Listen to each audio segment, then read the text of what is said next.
All right, guys, welcome back to another video. We have a whole bunch of stuff to jump into today, from some updates to Discord, which are great updates for the console, to lots of other interesting news items. And I also will be talking about the Bungie situation in another video later today, so make sure to keep your eyes out on that. But also hit the like, subscribe, all that stuff if you enjoy daily gaming news and content, and check out my Spotify. Link is in the description if you want the audio version of the show. So we'll start off here. We'll talk about Discord and an update that is coming to Xbox, which I think is a great update that people will utilize. And that is the ability to actually watch your friends' streams via Discord on the console. And they're also enabling the ability to call Discord friends directly. So Discord integration to me has been a great thing. It's been a no-brainer since we really saw that full ecosystem approach of Xbox with PC and the console itself. Most people use Discord to discuss and talk and get into party chats during games. You add that into the console and you seamlessly can connect with your friends across any device that they are on. So I thought that was a very smart move, but there's obviously a lot of features that are missing on the console version of Discord, but it looks like they are slowly but surely adding these in. And this is just another one here saying that Microsoft and Discord are greatly improving the integration of the communication platform into Xbox consoles. While you've been able to stream your gameplay to friends over Discord since last year, you'll soon be able to watch your friends' streams, whether they're streaming gameplay from a PC, a mobile phone, or on an Xbox. Now, Xbox insiders will be the first to get access to viewing the Discord streams, and that's available right now if you're in that program. And they say here, with the feature showing up inside the Discord voice calls and in the happening now friends section of the Xbox dashboard, you can see a picture here. You go to your friend and it just says view stream. So whatever they're streaming, you're going to be able to see it. And they say if your friends are talking or streaming in Discord server, the channel will also now be shown in this section. So very cool stuff here. I'm very much happy to see that they're continuously improving Discord on the console. And to me, it just points further towards the future of Xbox, where they are going. And that is, it is a place where you're going to get access to all of your games pretty much wherever you want it, on the PC, on the Xbox, with launchers. I think Steam's eventually going to get integrated in there, which I think is actually a pretty bright future and a smart move that Xbox is moving towards. Now, when we talk about Xbox, they're synonymous with continuously releasing new controllers, and if you were to collect all the controllers, you would have a massive room full of Xbox controllers, because they are nonstop with these. And they have announced another one here, and that is the Sky Cypher Special Edition controller. I personally think this is a beautiful one. As somebody who has tried not to buy every Xbox controller, I haven't bought a lot of the recent ones that they have put out. This one I will be hard pressed to eventually not pick up. I love the look of this. I like the see-through transparent case that they do have it. I think it just overall looks really, really good. So it says here, Transparent Tech is making a major comeback. We're introducing an exciting brand new controller to the Xbox lineup. The Xbox wireless controller Sky Cypher Special Edition, inspired by revealing the mystery inside of the Xbox wireless controller.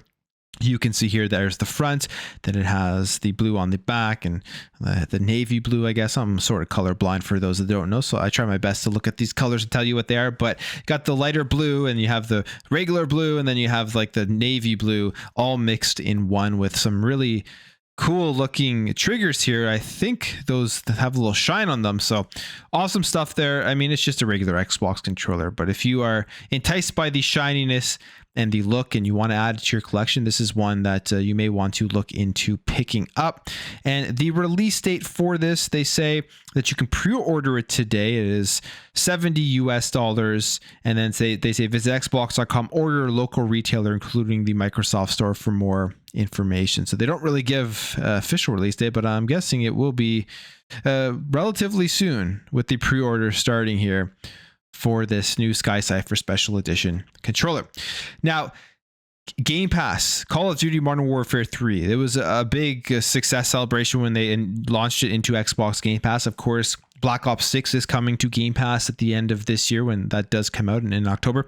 And there has been some issues here, though, with Modern Warfare 3 launching into Game Pass and cheaters, just more cheaters jumping into the game following the launch. They say it's been a week since Xbox Game Pass added its first Call of Duty game, and it seems like Game Pass subscribers have been busy gunning down the Call of Duty Modern Warfare 3 achievements. However, with its inclusion into the subscription service, players have been reporting an increase in Call of Duty cheaters across Xbox, first-person shooters, Warzone, and Modern Warfare 3, and now Activision has given an explanation as to why that might be. Cheaters in FPSs has always been a problem, and generally it's been constricted to the PC, where you can cheat a lot easier, and then a lot of people preferred console for that was one of the reasons why some people would choose console over playing it on PC, just to get away from cheaters. And now it's obviously infiltrating every platform, and they're saying here that the issue is with the Call of Duty's Ricochet anti-cheat detection system, which resulted in a spike in cheater reports, and they say it has apparently been fixed and the cheaters in the first-person shooters should be less prevalent. So there was something with the Ricochet anti-cheat that obviously wasn't happening. The detection system was missing a lot of players jumping in, and now that shouldn't be as much of a problem. I'm guessing it was on PC, it was on PC Game Pass, and of course you get cheaters even if you're on console now, because there is that crossplay that is going on, and because so many people were able to jump in who were subscribed to the service, it maybe just overloaded the anti-cheat, who knows. But now it looks like it's been detected, it's been fixed, and if you are jumping into MW3, you should essentially be experiencing less cheaters now going forward. Okay, let's talk Palworld, because Palworld, as we know, a major success when it did launch day one into Game Pass. Right now it is only on Xbox and PC. I feel like we will eventually see it expand out to other systems. But with gaming and the industry, you see a lot of these developers making games as a service, and large games to keep people's attention in those games for a very long time and not be straight away to something else and lose the chance of them spending more money in your game.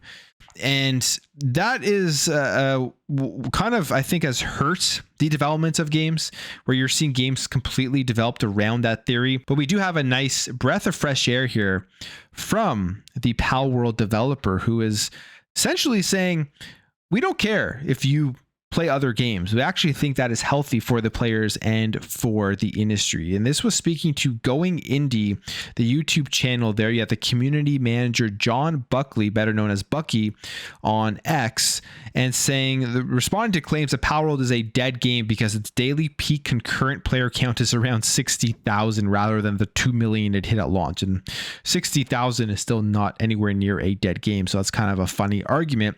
But Buckley says here, I don't think you need to be pushing yourself to play the same game all the time. It's not healthy for us. It's not healthy for developers. It's not healthy for gamers. It's not healthy for gaming media. And it's just not healthy for our industry, because the more we push this kind of narrative, the more very large companies are going to just say gamers want more live service. And we're just going to get more of these soulless live service games that come out, then get shut down 9 to 12 months later because they're not making enough money. And we all lose in that case. And he goes on here to say, play all the indies you can, spend as much money on indies as you can, really support the guys who are trying to make fun games. Who cares if there's only 5 people playing it? Just enjoy yourself, just enjoy games. I don't think it needs to be more complex than that. I think he makes some great points there, and I completely agree with him that spending all your time in one game is just going to signal to the industry that live service, huge open worlds, where it's just kind of filler content all the time, is the way that the industry should be going, because that's what players want to play. Jumping in and playing a bunch of different things is definitely going to signal the opposite. And one of the reasons why I love Game Pass is because, I mean, I get to play a bunch of different things, try out different stuff, find indies that I've never experienced before. I think that is a great service if you are that type of gamer. But Palworld is a major success, and they're saying, hey, go play other things. We'll continue to make the game. We'll continue to add more content. You'll eventually come back if you're a fan of the game, but it's okay to jump in and play something else. Now, College Football 25 has taken the gaming industry by storm since it released, and it's not that surprising because it was a popular franchise back when they were making it, but then they had to stop making it for, I don't think, reasons that had anything to do with its popularity. And then it launched College Football 25.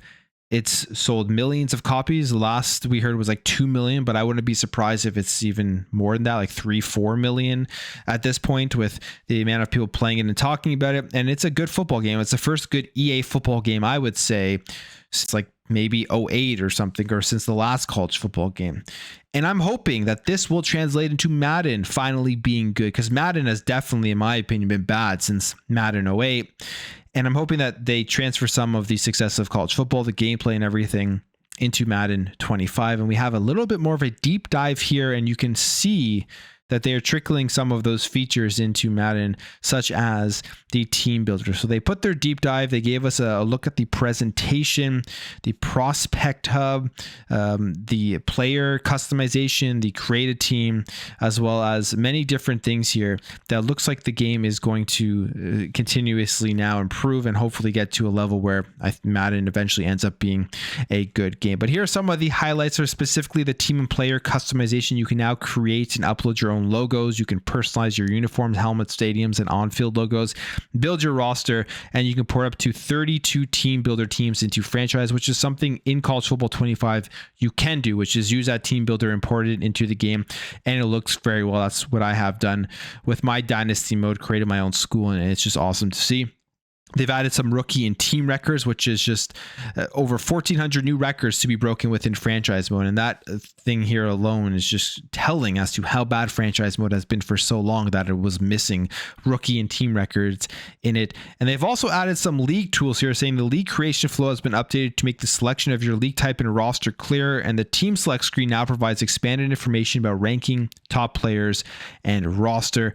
And there's a bunch of other improvements to the presentation. So we'll look forward to seeing if Madden can live up to what college football was able to do. I think it has a long way to go. The issue, I think, with Madden is they got to burn the whole thing down and start from the ground up with the gameplay and make it better and more fun, instead of just continuously iterating on the current gameplay that I think is kind of broken. But who knows? I doubt that they will ever actually end up doing that. Now, the other major EA game is Battlefield, and they aren't giving up on Battlefield. And EA has called the new Battlefield a top priority and among the most ambitious projects yet. And this is, they say here, during new prepared remarks that accompany the latest financial results, EA CEO Andrew Wilson offered optimistic comments on the next Battlefield project, saying here that it's one of our top priorities and one of the most ambitious projects in our history, and emphasized EA's investments in the team and resources necessary to deliver on that. So if you're a fan of Battlefield, they are still prioritizing it. They're still trying to get it back to where it was. There was an era, there was a time, it was a few years where it was Battlefield versus Call of Duty, and they were pretty head to head. You had a lot of people who were huge Call of Duty fans during the 360 era switching over to these newer Battlefields because they did a great job with the games, but it really has fallen off over the last couple of releases, and Call of Duty has ran away with the most popular first-person shooter. But now we're in an era where I hope that competition can come back, because you could see how it pushed both games to continuously try to be better and outdo the other one. And you also have other games like X Defiant in there that are trying to get out there in the FPS genre. So the FPS genre is healthy, but I would love to see some more competition for the best selling and the most popular first person shooters out there. Now we'll jump over here because we've been talking about this over the last little bit, and that's Humble Games. And Humble Games, under IGN, under Ziff Davis Media, they laid off their entire staff last week, and then came out and just said, oh, it's nothing really to worry about. They're just restructuring, which obviously is not true. They also said that this was not going to affect any of their current deals that they had with Humble Games. And again, we've already seen some proof that that is not true at all as well. We talked about that yesterday. And it looks like there is more proof here showing that this Humble Games fiasco has hurt more games out there. And this is from Coral Island. And they put a long post here about what was going on, but basically saying that the recent restructuring of Humble Games leaves the consoles in a place of uncertainty. And they say, however, we see this as an opportunity to share what we can. They say, to start, we share in our frustrations regarding the lack of the Nintendo Switch port of Coral Island. Over the years, there's a lot we've wanted to say in the spirit of transparency about many different things, but we continue to be unable to do so because of the publishing agreement and NDA that we have in place, and the impact of Humble Games restructuring on Coral Island remains uncertain for all things related to consoles, whether porting or pushing hot fixes, as they are responsible for these platforms. We've been in communication with our lawyers since we found out about the restructuring on social media to figure out how to navigate this new situation. And they talk about the hot fix and kind of what they are going to be doing with hotfix for the 1.1 update. But the interesting part here is that, again, another game and another studio affected by these Humble Games scenario. And the fact that they found this out through social media shows that they did not really care about these deals that were going on, and they left these developers to kind of fend for themselves. I mean, that's what it looks like to me, at least in my opinion. And when they came out, Humble Games, and basically said that that wouldn't affect these deals, clearly we are seeing again that this is not the case. And this is a tweet here from this account's Junk Gaming. I'm not sure if I said it right, but this person is at Xbox for the global and Southeast Asia areas, and he says, my heart goes out to the Coral Island game devs for the disruption that they are going through. For the Xbox version of Coral Island, we're already looking into how we can support the devs moving forward. So Xbox kind of trying to step in here and support the developers. And finally, we'll just quickly talk about this. If you're somebody who's been trying to get into gaming on a PC, but you just haven't been able to figure out how to do it, or it's too expensive or anything like that, NZXT is opening up a new program that is pretty interesting, and it's a subscription program for PC gaming. And this subscription model, they say, is coming to the gaming PC market, and it's the NZXT Flex, a PC subscription service that offers players modern gaming machines for a monthly rate. And you can kind of see the modules and everything that they are offering. So they have Player One module, which is an i5 14400F as the CPU, and NVIDIA RTX and GeForce RTX 4060, that's $59 per month. Then you have Player 2, which is the next module. You get a Ryzen 5 5600X as a CPU, and then the GPU is a 4070 Super. It's $119 per month. And then Player 3, which is the highest one right now, looks like that they're offering, is the i7 13700KF as a CPU, and then the GPU is a 4070 Ti Super at $169 per month. And they say here there's no other upfront costs or cancellation or replacement fees. So I guess if you want to pay a subscription for a PC, you can do that. I mean, you would have to do the whole calculations and everything and see how much it would cost per month by the time you would just get to paying the full price of a PC with the same specs, and whether that is worth it or not. But I guess it's for people out there that are trying to get into PC gaming and don't have $2,000 or $3,000 to drop right away and build a PC or buy a pre-built. They can do it this way. We'll see how this works out, because they're gonna have to ship those out and everything, and people will be playing on them, and then we'll see if there's a hassle with getting them back. Who knows? I don't know how this is going to work, but it's an interesting prospect as they're trying to bring subscription services into the actual hardware itself. But I will end the video there, guys. If you did enjoy this video, make sure to hit that thumbs up. If you're new here, hit that subscribe, and I'll catch you guys in the next video.